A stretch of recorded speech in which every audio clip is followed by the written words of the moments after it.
Welcome to the Rise Up For You podcast, where thought leaders, entrepreneurs, and executives from around the world share their practical tips, strategies, and stories to help you unleash your potential and achieve your goals. Your journey of growth to become your best starts now. Hey everyone, welcome to today's podcast episode. Before we jump in, Nedalina Nasruddin here. I wanted to let you know that, hey, when you're not listening to the podcast, when you're not watching the YouTube video, check us out on LinkedIn. We are constantly posting, adding value on LinkedIn, my team and I. We have a Rise Up For You page and has videos, articles, content. It's actually our favorite platform. So if you want to connect with us on a day-to-day basis and you want to get additional content and resources, head over to LinkedIn, follow me, connect with our team, connect with Rise Up For You, and we're happy to share any content, and even send us a message because we'll reply. We're not a bunch of bots. So I'll see you there. And for now, let's jump into today's episode. Hi, everyone. Welcome back to the Rise Up For You podcast. This is your host, Nedalina Nasruddin, and the CEO and founder of Rise Up For You. Super excited to be here today with yet again another amazing guest, Sonia, Jhas. Did I say that right? You got it right. Okay. Now you second guess yourself right before you say the name. Absolutely. You're like, what did she say again? You nailed it. We're all good. This is off to a great start. Yes, thank you. Well, very excited to have you here. We're going to be talking about some really important topics today that if you've been following Rise Up For You, you've heard me talk a lot about imposter syndrome, perfectionist mindset, self-confidence, all the things that are really getting in the way of our potential, our ability to go out there and make an impact in the world. So, Sonia, really excited to have you here today. Before we jump in, tell us a little bit about yourself in your own words, who you are, what you do, and then we'll tackle the meat here. Oh my goodness. Well, I am a mother, I guess, and a wife, and an entrepreneur, I guess, which I never really expected to be. But like a lot of good brown girls out there, I did the traditional corporate path. I was a young executive at IBM Canada, and I was living the dream, so to speak. And then, just had what I would like to call probably like a very early midlife crisis at the age of 25, realizing that I had raced and chased my way to this end destination where my, parents had said that I would be happy finally, and, was living an existence that felt really misaligned. And there was a lot of longing for something more, but I didn't know what that more was. And so here we are sort of, 15 years later in a vastly different reality. I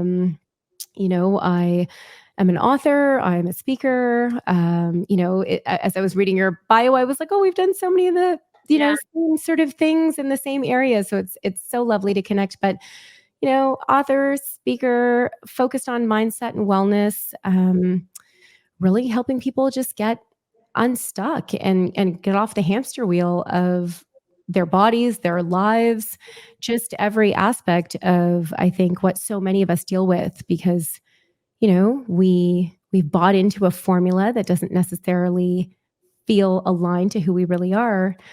And now how do we undo the layers without burning the entire thing down, right? I think that's really the big piece here, is how do we find that alignment and fulfillment without too much pain. How did you get into, or how did you transition into what you're doing now? What was there an aha moment? Was there an epiphany? Did something happen where you said, it's time for me to make this shift? Yeah, great question. I think to make a long story short, I think when I finally achieved all the ticky marks, I was married to a brain surgeon in training, and I had that penthouse downtown, and then I had the degree, and then did my executive MBA, and it was like da da da da da. I had the formula, I had satisfied the equation. It's like only then was I able to start feeling a little bit of the dissonance, I think, inside, just that feeling of, this can't be as good as it gets for me. This can't be as happy and fulfilled as I get to feel. I don't know what's wrong. I don't know what to fix, because, it was the only formula I knew. And yet there was like an awakening, I think, a little bit, not in an epiphany fashion, but just that cavity that starts to get more and more and more painful every day, where you can't ignore it. And the whole journey for me actually really began because I went sort of on an exploration of trying to repair my relationship with my body. I had suffered from eating disorders all my life, was desperately chasing thinness, believing so innocently and painfully that happiness was just 10 pounds away. And I think the place for me in trying to figure out, well, where am I trying to go and who am I trying to be, really sort of came down to none of that matters until you can look in the mirror and feel good in your skin. And through that journey of fitness and nutrition and reteaching myself the fundamentals and, really sort of unpacking all of the noise that I was living in, that chase, that race, that desperation to be thin enough. It's like when I unpacked that, I unknowingly, I think, began the breaking open of my soul a little bit. The truths and the all of it that was coming together, I think, was not only about my body, but about every other aspect of my life. And it was from there that I think I was like, we take the leap, we go big, we find a new way. Yeah, because it's never just about the one thing, right? There's always the underlining things Well, that's the big thing, right? Especially when it comes to weight loss or being skinny. It's like we think that it's just that. We're like, oh, we've got our shit together in every other area of our lives, but like this is the one tricky area. And you're like, no, it's all the same. The perfectionism, the self-sabotage, the limiting beliefs, the lack of clarity around your values. It's showing up everywhere. You're just able to override and mask it in other areas, and you can't when it comes to a chocolate bar. Absolutely. So, okay, I want to unpack this a little bit more. I always say that when an individual feels that they have a lack of clarity and when they can feel that something's off and they continue to ignore it, more and more their confidence diminishes. It's like they're disrespecting themselves because they can feel that they're not in alignment, but they might not necessarily have the courage. And it might not even be courage. It might just be, they don't even know what to do or how to do it or where to start. That kind of keeps them stuck in this certain situation or position. So for you, when, you mentioned that you started feeling that, how did you figure out the first step? How did you say, okay, here's the first thing I'm going to try to do. And is it that easy? Or like I do? Talk to our it's a good question. I think like it's really easy for me to speak to it now in hindsight and lay out the roadmap, which I've done in my book, right? Like here are the steps you need to take. At the time, it was like the feeling of desperation, right? It's like I was finally able to feel the painfully enough that I was willing to start to ask the questions like, what do I do? How do I move? What could be a next step? And candidly, I couldn't figure it out. I had no real idea. I mean, who abandons their executive corporate career to like teach people how to exercise? Like that doesn't make sense. It does. Yes, if you're able to break out of the paradigm that you're living in, but it didn't compute to me. And so for me, my like covert way of figuring this out was I'll just have a kid and go on mat leave. And then when I'm on mat leave, I'll be like a mother who loves her children. And then I can just figure out some other version of reality without all the pressure and the judgment from the external world. And in making that decision to be like, I should probably just have a kid so I can make the exit, I was like, wait a minute. Nobody gets to have a kid if they're on the hamster wheel of weight loss still, unable to live in their skin because they're desperate to lose weight. That is not what I'm passing on to my children. That is not the environment or the climate that I want to be raising children in. And so it was that for me that was the catalyst for healing myself. And through the journey of wanting to heal myself came the deeper and more meaningful healing. Now, does it need to be that hard? Do we need to wait for it to be so uncomfortable? It doesn't. And I think both you and I could speak to the really healthy, really productive ways that you can start to unlayer and reorganize the drawers in your brain so that you can live a life that feels more fulfilling and more aligned. But more often than not, that big, brave, bold step usually comes from backing yourself into a corner so tight that the pain feels harsh enough that you have to move. Yeah. I'm hearing you speak, and it's interesting because you're right.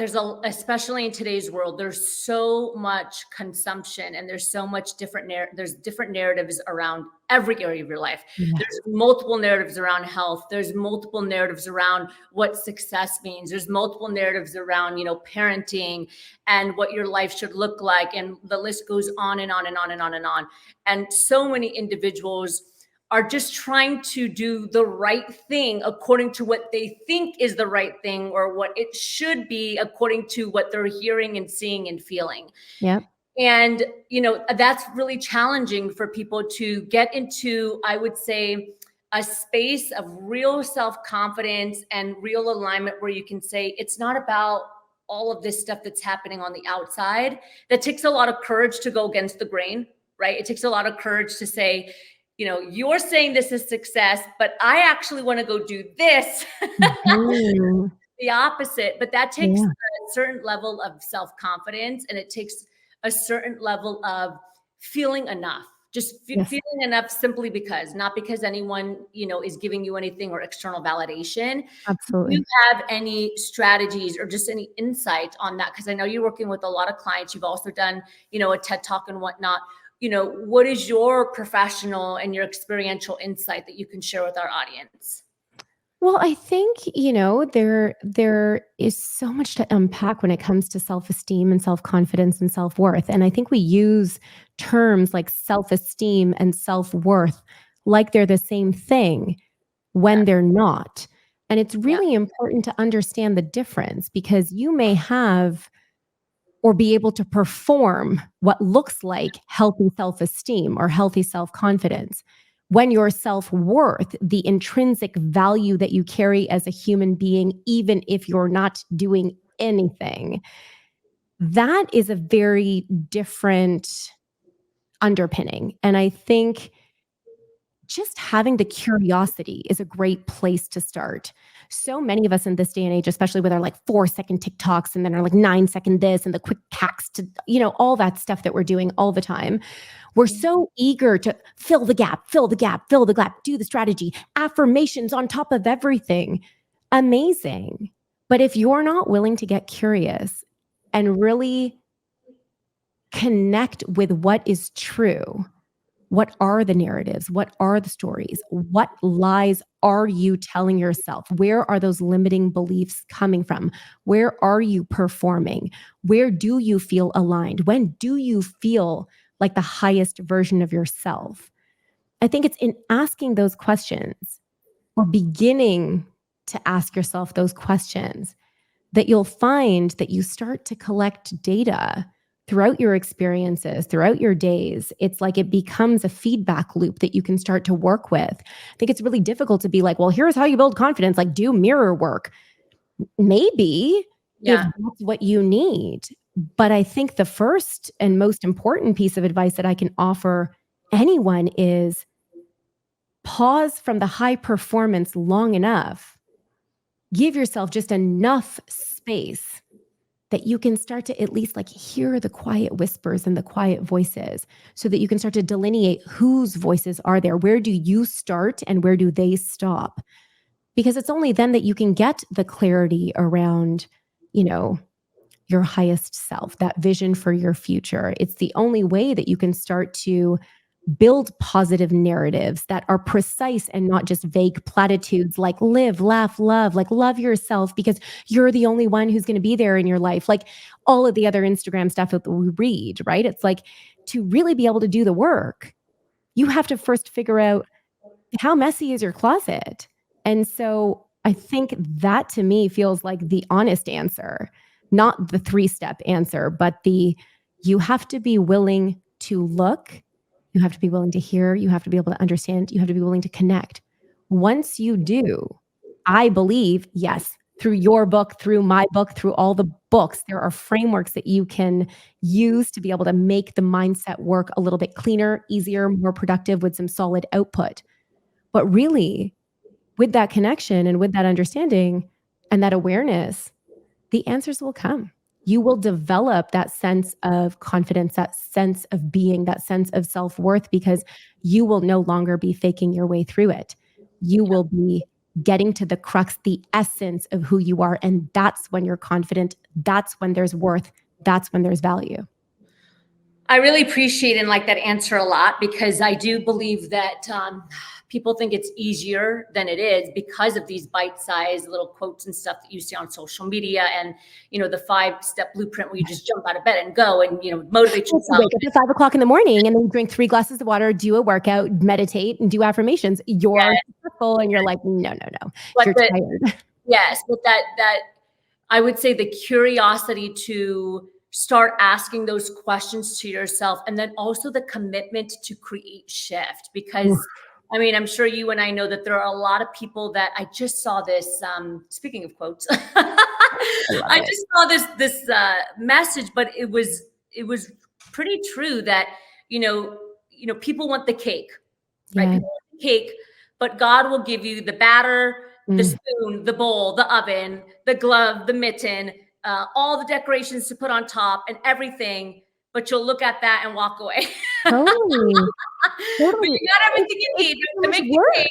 I know. We're like, should I just go and buy a McCain cake then instead? It's so much easier. Can I go buy the cake? Exactly. Yeah, you're so right though, right? It's like that commitment, I think, is so important.